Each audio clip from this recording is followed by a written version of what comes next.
So far away, Nisha, do you remember where you were when Michael Jackson died? Yeah, I was in a photography lesson at college. No, I was in bed. Of course. That shows. Because I remember it was my dad just knocked on the door and, son, what? Michael Jackson's dead. Cheers, Dad. All right, see you in a bit, son.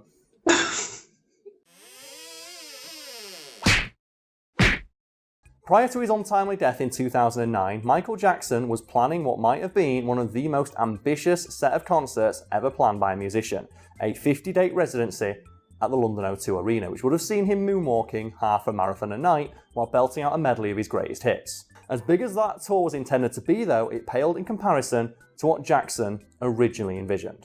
Okay, so he'd planned something way, way bigger. Yes, according to people who knew him best, Michael Jackson had plans for a comeback tour as early as 2005, just at the tail end of his court cases.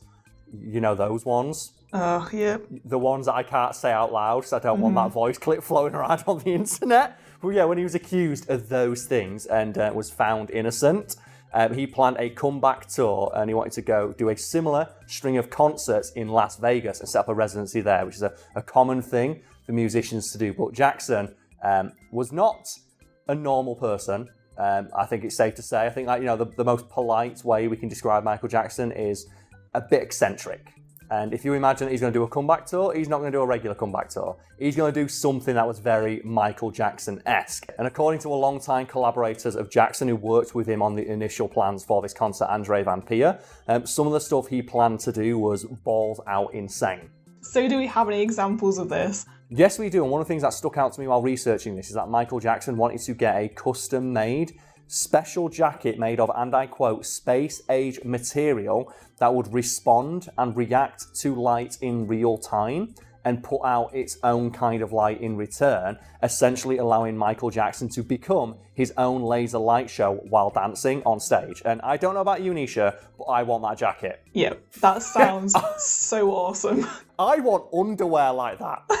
So when I'm going to the bathroom at night, I can find my way in. I bought a light recently, actually. I don't know when I'm going to use it. I thought maybe in the backgrounds of any videos I ever film, which is like a galaxy light. Oh man, those are awesome. If you put music like next to it, it like flickers in the beat of the music. That's similar to those like old equalizers on Windows Media Player. Yeah. So it will it'll flash in time with the music and it will change colours and stuff like that. I'm like, when can I use this? Because obviously, at the minute, we can't have house parties. Soon. We'll all get vaccinated. Yes. But yeah, I imagine his jackets look like that. I imagine him actually to have an entire outfit like that. That'd be incredible. I'd fucking love that. Because I remember I talked about this with Lucas briefly, I think, on a podcast episode. Lucas, I want that. I want that jacket right now. I want an entire bedroom set made out of whatever that material is so I can just exist inside the zone. I'm such a big fan of anything that's light. Like, if you look in my office, I have like fairy lights, I have candles, I have just everything's some sort of light. Yeah, maybe we can get a picture of Nisha's office behind us, showcase this, but just that jacket alone sounds like something ridiculous, and I've never heard of anybody anywhere wearing anything like that. But that was just the tip of a very long spear on which a number of even more ridiculous ideas were written.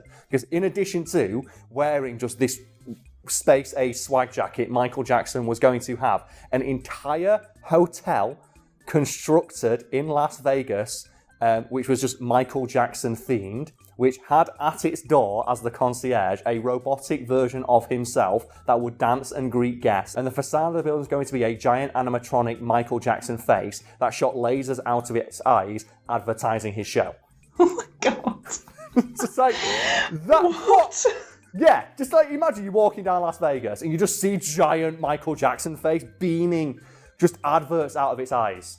And then the robotic version, that'd be so scary. Yeah, like a robotic Michael Jackson at the door that will greet you and dance. And I can only think of just that joke in The Simpsons that never made it into an episode, like the robotic Richard Simmons that just dances and you have Smithers trying to shoot it with the shotgun because he can't stop it. Take him out, sir.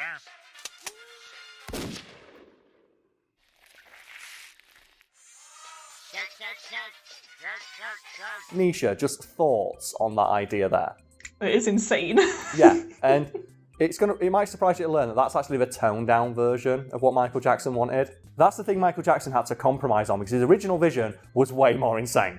Okay, so we have to know his original version. Well, Michael Jackson's original vision was to have, I shit you not, a 50-foot tall robotic Michael Jackson made that would, and I'm not making this up, roam the Nevada desert, again, firing lasers from its eyes that advertised his show. Oh my god. And that is like one step away from that joke in Futurama where Giant Bender Bender. has the giant Bender. Remember me.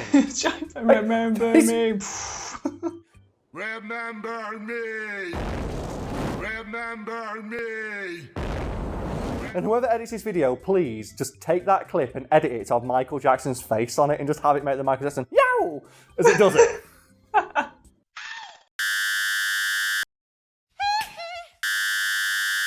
And Nisha, like, what thoughts? Thoughts on giant robot Michael Jackson?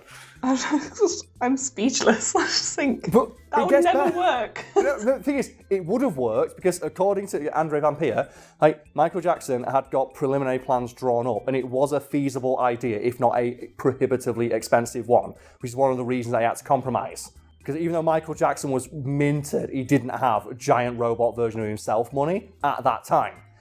So he was like forced to compromise, but I'm not done yet because the robot gets just a little bit more awesome because it wasn't just going to roam the desert, it was going to roam the desert specifically next to an airport so that people landing in Las Vegas would see it. That seems quite dangerous. It does, doesn't it? And like, imagine now you're arriving in Vegas for the weekend and you're a little bit tipsy because it's Vegas, and you look out of the window and you see a giant 50-foot tall Michael Jackson stomping his way towards the landing strip, firing lasers out of its eyes and blaring his music at max volume. I'd be like, this is it. This is how I die.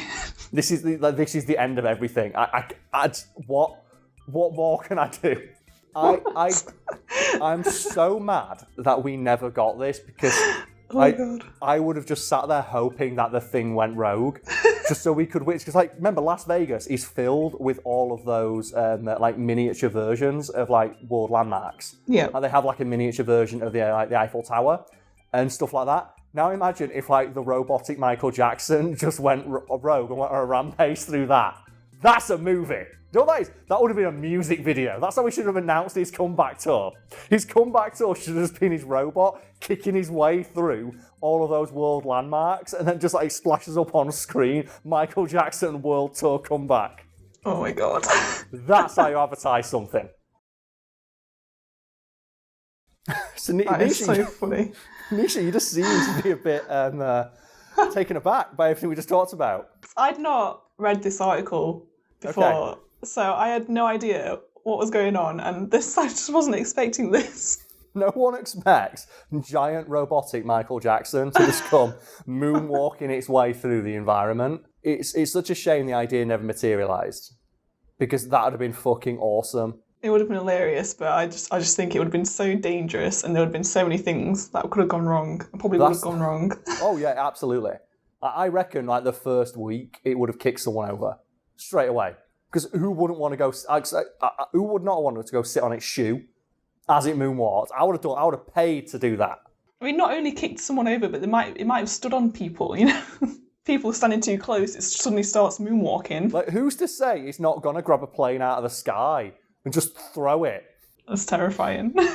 Just robotic, Michael. Just as well. The idea that the compromised idea of a hotel with his face on it and just the entire facade of the hotel would just be his face that fired lasers. And it's ridiculous, but I also cannot help but respect someone for just having that much vision. It is like, go big or go home. And in that vein, Nisha, like, I am now recording this from the new office. It probably looks the same to the people at home.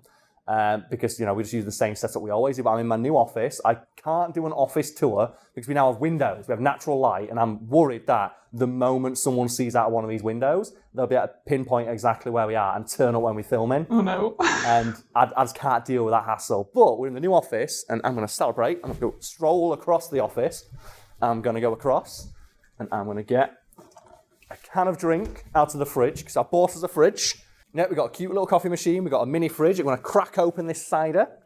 Ooh. Just to toast the new office. And I say, let's talk about plans for when we're able to all meet up again in person. Because that might actually be happening by the time this goes out live, so we record it so far in advance. So what are the plans, Nisha, for like the Fact Fiend comeback tour, as it were, when we're all able to meet back up in the office? I think we should do one big stream with like One all big of stream, us. yeah. With, we can do this now, because I have these in the office too. What? I can't see. The Guitar Hero controllers. They're still here. So, Oh yes, I miss Guitar Hero. yeah, and I'm on the lookout for the drums, so Lucas can play the drums, and yeah, we need to do like a big Fact Fiend, just Guitar Hero strings. One of the other things we're going to do as well is, we use a very, I don't know, it's not very, but like a reasonably expensive camera. It's a Canon 80D, it says. I'm not sure what that costs, but I had to buy that for the office, and I'm going to get another one of them to use like a streaming camera. Mm-hmm. So we can have like, you know, really high quality streams in the office. Like I said, there's a mini fridge, there's a coffee machine, there's like lots more space. I bought a sofa to build my fucking self and drag up 2 flights of stairs. Yeah, I'm looking forward to it. I mean, I'm still yet to have my first vaccine, but by the time this goes out, I might have had it. Yeah, I've had my first vaccine, so 10 weeks from now, fully vaccinated like a dog. It's gonna be great. Oh, it's so good. I can't wait to just feel more back to normal, I guess. That's the one. And I had so many plans for last year that I just didn't do, and I just want to be able to get them done. We will be able to, Nisha. Starting with big stream from the office. Yes. Big stream. Cheers.